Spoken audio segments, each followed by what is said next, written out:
Hey, it's Nikachu, and today we are going to look at the most controversial card that has been printed in Modern Horizons 2, and that is Urza's Saga, the enchantment land, named after the set Urza's Saga that happens to be a saga itself. Going over this card, Chapter 1 says, Urza's Saga gains tap, add colorless mana. Chapter 2, Urza's Saga gains pay 2 generic, tap, create a 0/0 colorless construct artifact creature token with this creature gets +1/+1 for each artifact you control. And then of course chapter 3, search your library for an artifact card with a mana cost 0 or 1, put it onto the battlefield, then shuffle your library. Just make sure you remember it's mana cost, not mana value, so you cannot be finding Lotus Blooms or anything of that nature. Everyone knew that this card was going to be busted. It was going to be really strong, but what they didn't know is how many decks, how many different varieties of decks and archetypes could take advantage of this card. This is basically how this card works. You can play it on turn 1, and then by turn 3, you can tutor for a 1 mana artifact in your deck, or you could play this on turn 2, and then by your turn 3, tap this, make the construct token, and also by turn 4, before chapter 3 goes off, you could tap it, make another construct token. That is pretty good value. And a lot of decks are abusing this construct token nonsense by sacrificing Urza's Saga at chapter 3, looking for expedition map, cracking it, and finding another Urza's Saga, and we do this all over again.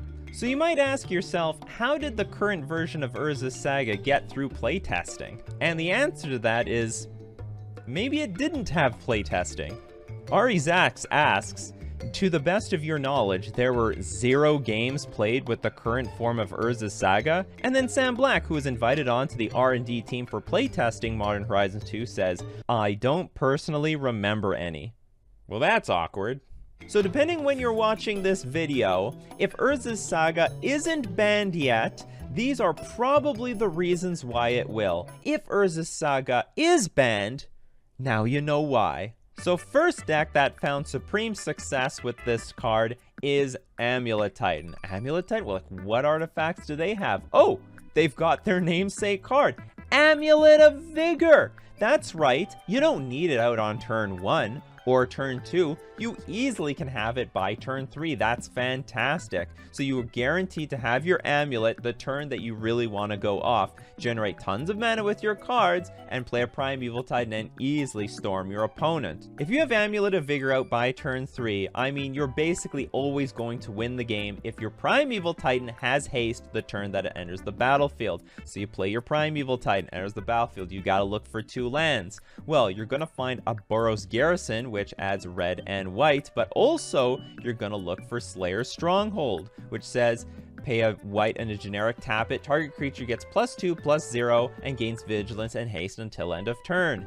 Give your Primeval Titan haste, attack, get 2 more lands. And this, depending the situation, could be a variety of things, but usually they'll get a Teleria West and another Karoo land, bounce the Teleria West back to their hand, and find Summoner's Pact to either find Primeval Titan or Dryad of the Elysian Grove, pending the situation, and most definitely kill you. So when you think of Urza's Saga, you think artifact decks, you think colorless decks, but you're not exactly thinking of Primeval Titan decks, but here you go. Primeval Titan completely abusing the tutoring ability of Urza's Saga. Next, we've got Hardened Scales Affinity. They lost Mox Opal. They're having trouble against Karn the Great Creator. What better way to get back into the game than with Urza's Saga, which can find a variety of cards, not only Arcbound Worker, but also Zabaz the Glimmer Wasp, new card that came out of Modern Horizons. Modular 1, if a modular triggered ability would put 1 or more +1/+1 counters on a creature you control, that many +1/+1/+1 counters are put on it instead. It is like Hardened Scales for modular. But also Urza's Saga can dig for Welding Jar, Animation Module, the Ozolith, which gives this deck so much grind and longevity, because if you kill creatures with counters on them, they move to the Ozolith, and you can move those counters back to any random creature you have on the board, which can include the construct tokens that you can generate with Urza's Saga, and putting as many artifact creatures on the battlefield as possible is good synergy with this archetype. So Urza's Saga single-handedly gave a huge power boost to old decks like Hardened Scales Affinity. But that's not the only robot deck that got boosted up. There's also Classic Affinity being built by Doomwake. He realized, my god, if we just add like Thought Monitor and Urza Saga into the deck, I mean, it basically takes the old version of Affinity and brings it back to life. This list, which got a 5-0, has the soul of the old Affinity archetype with the very small creatures like Memnite, Ornithopter, Signal Pest that can all get buffed up by cranial plating. And then we've got new cards like Urza Saga, which can add more creatures to the battlefield and also tutor out your Memnite, your Mishra's Bauble, your Ornithopter, your Welding Jar, your Signal Pest. Whatever you need at the moment, you can go get it. And by the way, all these artifacts being generated make your Frogmites cheaper, your Thought Monitors cheaper. Thought Monitor, new card that came out of Modern Horizons 2. It's a blue and 6 generic, has affinity for artifacts, and it has flying, and when it enters the battlefield, you draw 2 cards. It is Thought Cast on a creature that flies, evasion for that cranial plating. Also, there's Nettle Cyst here. A new living weapon, equipped creature gets +1/+1 for each artifact and or enchantment you control. So effectively, there's like now 8 cranial platings in the same deck. Doomwake further evolved his build by replacing the Steel Overseers with Thought Cast for more card draw, and also gave the deck a few 1-ups to tutor for, like Pyrite Spellbomb, Ginger Brute, and Ether Spellbomb. Thanks, Urza Saga, for bringing Affinity back to prominence. And next we have the Hammer Time archetype. Sure, what deck could better abuse Urza Saga than the one that needs a 1-mana artifact to basically combo off? This deck can set up their earlier turns with like Giver of Runes and Pure Steel Paladin, and then by turn 3, when Urza Saga gets cracked, you search your library for the namesake card, Colossus Hammer, put it on the battlefield. It says equip 8, but don't worry, that's all complete nonsense, because Pure Steel Paladin says whenever an equipment enters the battlefield under your control, you may draw a card. But more importantly, it has Metalcraft equipment you control have equipped 0 as long as you control 3 or more artifacts. Not too hard with this deck. And also Sigarda's Aid. You may cast aura and equipment spells as though they had flash, but whenever an equipment enters the battlefield under your control, you may attach it to target creature you control. So as long as you have the Sigarda's Aid or Pure Steel Paladin out, Urza Saga is going to look for a Colossus Hammer, put it directly onto one of your creatures immediately, and you can attack for 10. That's broken!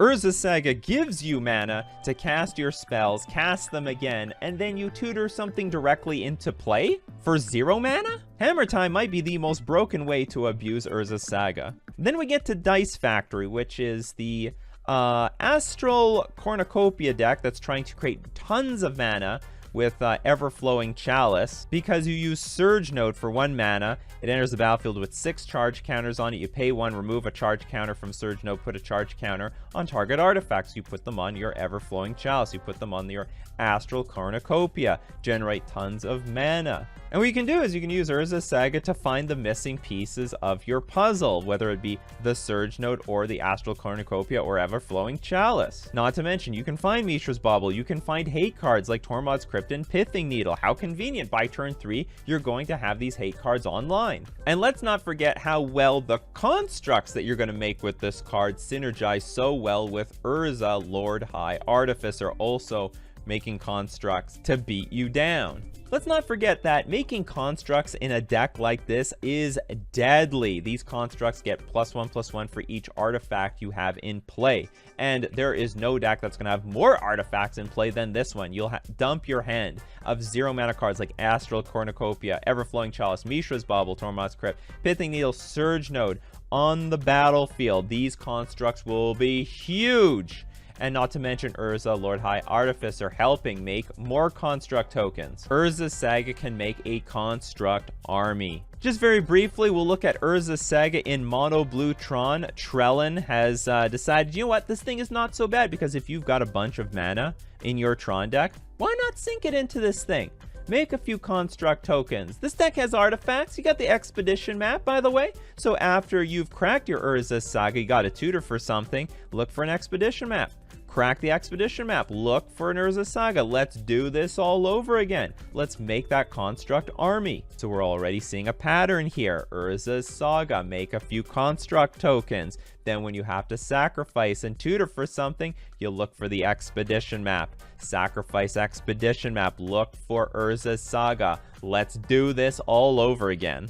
And then we get to the archetype, which proves that Urza's Saga might be drawing the line, that it's actually in a danger zone. And that is when a pure blue-white control deck decides to adopt the card. There is absolutely nothing unusual about this blue-white control deck. We've got Snapcaster Mage, Teferi Time Raveler, Teferi Hero of Dominaria, Opt, Path Exile, Prismatic Ending, Counterspell, Force Negation, Cryptic Command, and Supreme Verdict. The only weird thing, Urza's Saga. So this can be, of course, a win condition in itself, making some construct tokens, but I think the value here is that when it sacrifices, it can look for either some value, either a Mishra's Bauble, Brainstorm being us Brainstorm, draw 3 cards, put 2 back on top, but they can get the expedition map, the synergy we saw in the Tron deck. So they could loop this a few times, and this can just be their win condition. Crack expedition map. Find the Urza's Saga. Urza's Saga makes a few construct tokens, sacrifices itself. Find expedition map. Crack expedition map. Find Urza's Saga. Let's just keep this going. Let me tell you, people, if there were one of 2 cards that Wizards would ban, you think it would be Expedition Map, or you think it'd be Urza's Saga? But is this card really unbeatable? Well, it's a land, and it's an enchantment. That means there's a lot of interaction for this type of card. I mean, you could just Nature's Claim and blow it up. You know, nice. 1 mana land destruction. You could also interact with it with Field of Ruin or Ghost Quarter. Now, here's a really interesting thing. If we remove all its abilities with something like Tide Shaper and turn it into an island, or Blood Moon and turn it into a mountain, Urza Saga actually has to sacrifice itself. The rule with Urza Saga is that if the number of lore counters is equal or greater than the number of chapters on the saga, then you have to sacrifice it. And then cards like Blood Moon, which remove all abilities from the card because it turns into a mountain. So if Urza Saga has any lore counters on it, it is more than or equal to 0, which means Urza Saga has to get sacrificed. So that could be a beating depending on the matchup. But are the disadvantages to Urza Saga going to compensate at all for the advantages this deck has? We've already recognized that it can sort of loop together some victory with Expedition Map. Find the map, map finds Urza Saga, keep making construct tokens. Let's keep this dance going. It's also really good at finding sideboard cards like Pithing Needle, like Tormod's Crypt, like Grafdigger's Cage, and in a reasonable amount of time, because if you get the Urza Saga out by turn 1, you'll find one of these hate pieces by turn 3. But in a very short amount of time, Urza Saga found its way into a wide range of competitive decks in Modern. And I'm sure some of you are thinking, well, Nikachu, they can't ban Urza Saga because it's being played in so many decks. That's not how this works. Just ask Mox Opal and Faithless Looting if it saved them. But I find it very poetic that Urza Saga the card is just as broken as Urza Saga the set. Well, that's my video for today. If you know other decks that can abuse Urza Saga, let me know in the comments section below. If you think Urza Saga is getting banned, give us the time frame. How long do you think this card is gonna last and why? Don't forget to smash like and also subscribe to my channel, or Urza Saga is gonna get banned the moment you buy them.